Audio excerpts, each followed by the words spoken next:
Another little boot review tonight. Again, boots from Red Wing, one of my favourite brands. You've seen lots of them before on the channel. Not so many round toe boots. This is one of their really iconic round toe styles. Been around forever. It's the Iron Ranger. Originally starting or dating back to the 1930s. These are said to have been designed for mining, I believe. I'm guessing the double toe cap there was a form of protection if their heritage is as they suggest. But yeah, really nice boots. Always wanted a pair of these.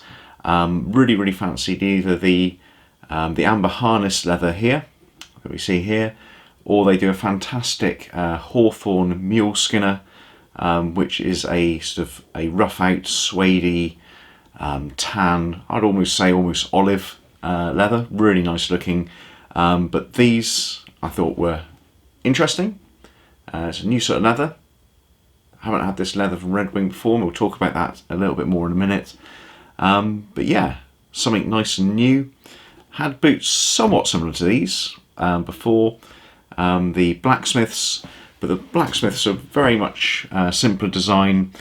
Obviously doesn't have the toe cap there, has the same last, the 8 last, and it doesn't have the sort of the embellishment and sort of slightly interesting counter and backstay there. You see how it's sort of all one piece, lots of nice triple stitching around it.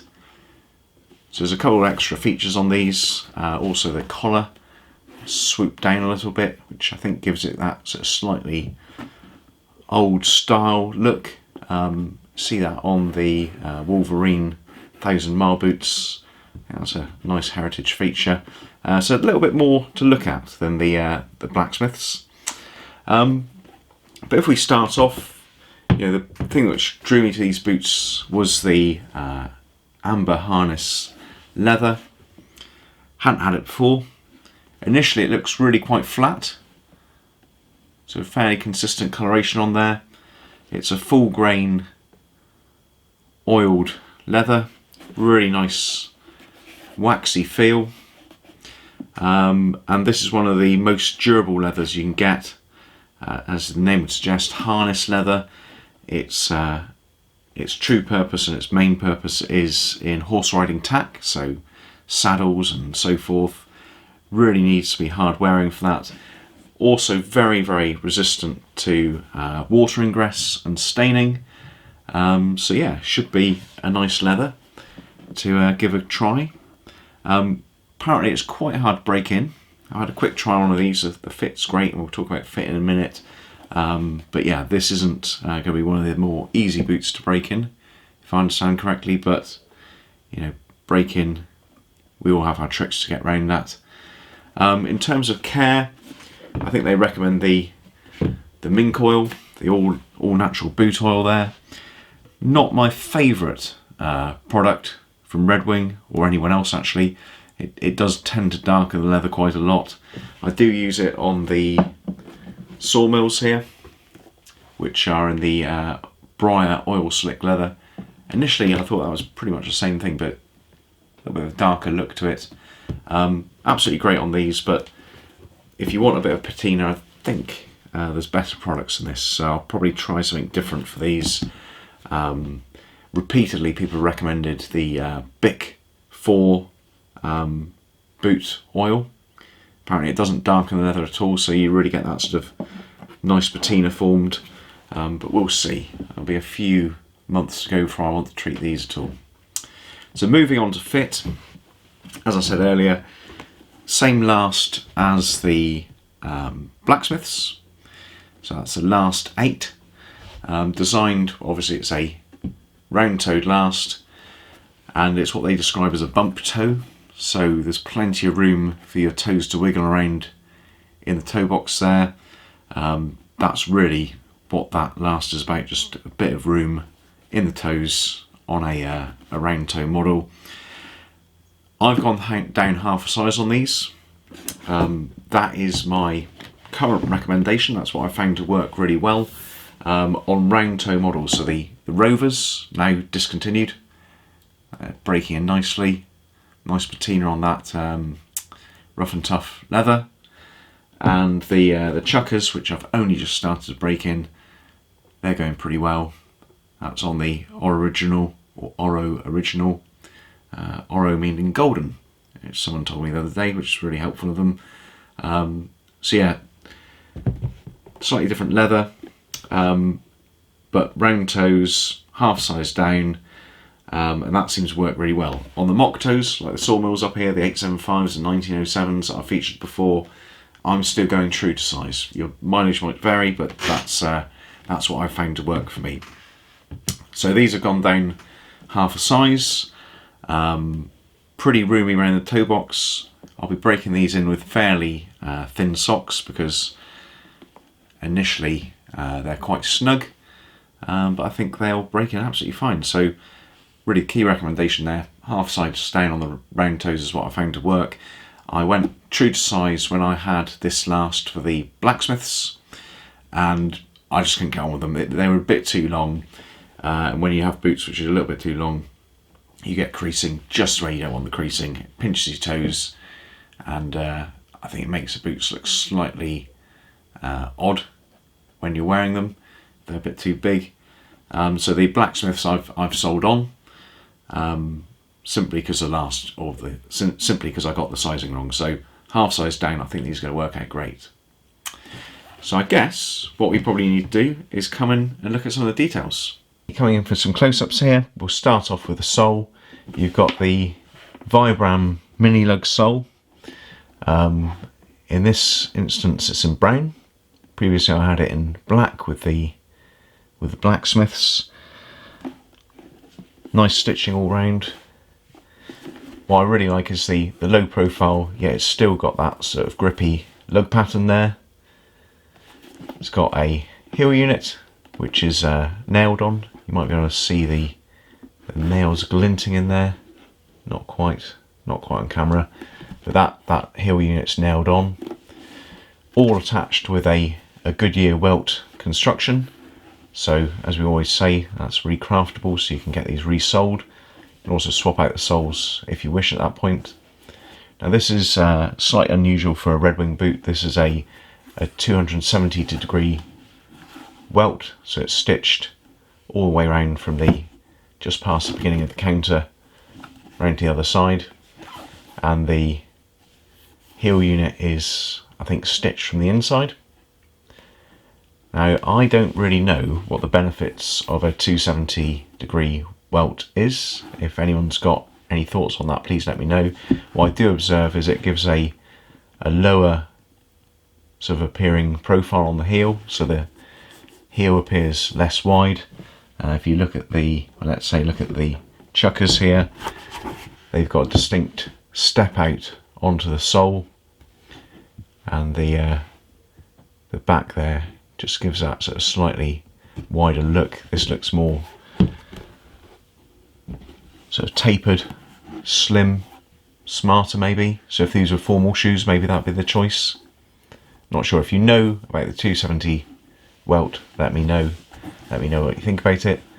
Moving up, obviously you've got the amber harness leather, really nice waxy feel. Don't know whether it would be called a pull-up leather. It really doesn't have much change in colour there. And spot a little blemish actually, just spotted on camera when we were filming. That's one of the things about the amber harness. It's full grain.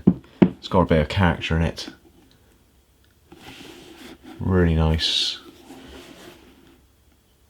Very, very hard wearing, durable leather. You've got the toe cap, which really makes these the Iron Rangers. That's a sort of standout feature for me that sets them apart from most other sort of modern style heritage boots you'll find. It's got 4 stitches across. I'm imagining they're going across in 2 pairs, stitched on by machine. Now I'm thinking this toe cap is about a bit of toe protection for the miner that this was originally designed for. Got Puritan stitch on the quarter and the counter. then continuing up the heel stay. I think that's a really nice bit of styling on the Iron Rangers there. So a rounded top. I think this might be the only model with that style heel stay. Certainly the blacksmiths were much more simple in their design. At the top there, at the collar, swoops down a little there from the heel stay to the top speed hook. That's a nice look, reminiscent of the Wolverine 1000 mile boot, as I said earlier. Obviously got the mix of eyelets and speed hooks. I do find speed hooks are really quite convenient.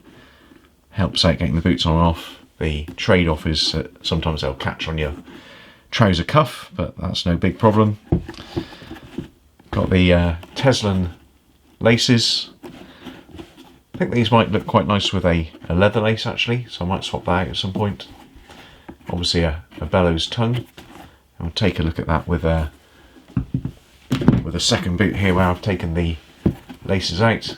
So you've got a nice bellows up to the 4th eyelet there, stitched on just at the top of the vamp. The vamp is fabric lined, the rest of the boot is unlined. To be honest, I've got no issue with unlined boots, it's just one less thing to tear and damage. You can see the stitching coming through on the inside there. The trim round here is all one piece, which is quite nice detail. Again, most Red Wing boots only just have a little bit of piping around the top here, so a little bit more going on the collar there. Label, as I always say, it's got the model designation, so the 8111s, and then bottom right hand corner you've got 0921, which designates the month and year of construction, so September 2021. On the inside you've got the leather sole, or leather insole rather. Below that is a cork construction, so it all moulds your foot over time. That actually happens pretty quickly. Now with these, and with the blacksmiths as well, I noticed that the heel has got its own separate pad of leather with the Red Wing branding. Now I'm not quite sure why that is. It may be because the heel's nailed on, and it might just protect you from anything which might come through from those nails. Again, if you know, let me know. I'm interested to find out. And yeah, that's about it. I'd just like to thank Herring Shoes down in Devon for helping me out with this review. If you'd like to pick up some of these from Herring, 10% discount code below, which is great. It's really hard to get discount on Red Wing boots, I find, so be able to get 10% off at a reliable supplier, it's got to help. We'll be doing some follow-up videos on these, maybe in 6 months' time when I've broken them in, the patina's building up. We can reflect on the sizing choice, maybe think about what care products have worked out well for them, and yeah, just share some thoughts. I'll obviously be doing follow-ups on the chuckers.